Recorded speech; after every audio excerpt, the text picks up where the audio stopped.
কুমিল্লায় আন্তজেলা ডাকাত চক্রের ১২ ডাকাত আটক। নেকবর হোসেন, কুমিল্লা প্রতিনিধি। কুমিল্লায় আন্তজেলা ডাকাত চক্রের ১২ সদস্যকে গ্রেফতার করেছে জেলা গোয়েন্দা শাখা ডিবি পুলিশ। শুক্রবার রাতে জেলা গোয়েন্দা শাখা ও থানা পুলিশের সমন্বয়ে তিতাস ও দাউদকান্দির বিভিন্ন এলাকায় অভিযান চালিয়ে তাদের গ্রেফতার করা হয়। এ সময় নগদ অর্থ, মোবাইল, স্বর্ণালঙ্কার, ২টি সিএনজি, দেশীয় অস্ত্রশস্ত্র সহ মূল্যবান জিনিসপত্র উদ্ধার করা হয়েছে। বিষয়টি নিশ্চিত করেছেন জেলা গোয়েন্দা শাখার ডিবি পুলিশের officer in charge OC Mohammad Shamsul Alam Shah. DB সূত্রে জানা যায়, গত ২৭ ফেব্রুয়ারি রাত ৩:৩০ জেলার তিতাস উপজেলা উজিরাকান্দি গ্রামের এমদাদুল হকের কন্যা মোসাম্মদ নাসরিন আক্তার ৩৫-এর বসতঘরের গেটের তালা ভেঙে প্রবেশ করে হাত পা বেঁধে আঘাত করে মৃত্যুর ভয় দেখিয়ে নগদ টাকা ও মূল্যবান জিনিসপত্র ডাকাতি করে নিয়ে যায়। একই রাতে তিতাস উপজেলার কাকিয়াখালী গ্রামের মৃত মোমতাজ মিয়ার কন্যা মঞ্জুরা বেগমের বসতঘরের দরজা ভেঙে প্রবেশ করে বাদীর মুখ চেপে ধরে পরিবারের অন্যান্য সদস্যকে জিম্মি করে মৃত্যুর ভয় দেখিয়ে স্বর্ণালঙ্কার ও অন্যান্য মূল্যবান জিনিসপত্রসহ মালামাল ডাকাতি করে নিয়ে যায়।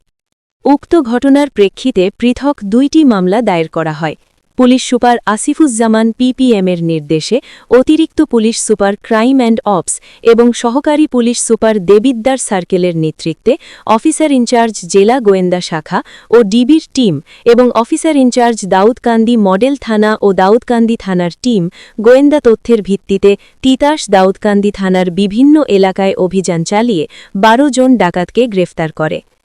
গ্রেফতারকৃতরা হল বাংরা বাজার থানার হাটাশ গ্রামের মৃত সাহেব আলীর পুত্র মোহাম্মদ জীবন মিয়া ৪৫, দাউদকান্দি উপজেলা পশ্চিম মলয় গ্রামের চারু মিয়ার পুত্র মোহাম্মদ দেলোয়ার হোসেন ৪৫, একই উপজেলার আমিরাবাদ এলাকার মৃত সিরাজ ভুইয়ার পুত্র মোহাম্মদ আনোয়ার হোসেন ৪৫, হরিপুর গ্রামের মৃত আবুল কাসেমের পুত্র মোহাম্মদ নাসির ৩৬, দক্ষিণ মোহাম্মদপুর গ্রামের মৃত জাহের আলীর পুত্র আবু তাহের ২২, কালাসোনা গ্রামের মৃত মুমতাজ মিয়ার পুত্র মোহাম্মদ জামাল হক কুদ্দুস ৪০, তিতাস উপজেলার মোহনপুর গ্রামের আব্দুল হামিদের পুত্র মোহাম্মদ ওবায়দুল ৩৫, চান্দিনা উপজেলার মোস্তফার পুত্র মোহাম্মদ হানিফ ২৯, চাঁদপুর জেলার ফরিদগঞ্জ উপজেলার গাবদার গ্রামের আমির হোসেনের পুত্র মোহাম্মদ সৌরভ হোসেন ২২, কুমিল্লার ব্রাহ্মণপাড়া উপজেলার পূর্ব পুনকারা গ্রামের মোহাম্মদ লতিফ মিয়ার পুত্র মোহাম্মদ জাহির ৪৮,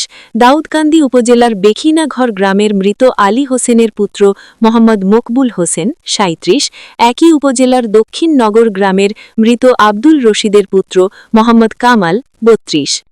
উদ্ধারকৃত মালামালের মধ্যে রয়েছে একটি স্বর্ণের চেন, ৩টি স্বর্ণের কানের দুল, একজোড়া রূপার নূপুর, একটি রূপার ব্রেসলেট, একটি রূপার চেন, একটি সিলভার রঙের ডিজিটাল ক্যামেরা, ২টি কোষ্টি পাথর, একটি টর্চ লাইট, একটি ব্লেন্ডার মেশিন, ২টি কাঠের বাটযুক্ত ছুরি, ২টি হলুদ রঙের কাটার ২৪ ইঞ্চি, একটি লোহার শাবল ৩২ ইঞ্চি, একটি লোহার রড ২৬ ইঞ্চি, ৫টি সিটি গোল্ডের চুড়ি, একটি সিটি গোল্ডের ব্রেসলেট, ১২টি বিভিন্ন রঙের হাফ প্যান্ট ও মুখোশ, একটি ট্রাভেলস ব্যাগ, ২টি এভারফ্রেশ ব্র্যান্ডের প্যাকেট হাফ কেজি করে, একটি ফার্মলেফ ব্র্যান্ডের দুধের প্যাকেট, ১৩টি মোবাইল, ২টি সিএনজি এবং নগদ ৩৭,২৪৭ টাকা সহ বিভিন্ন মালামাল।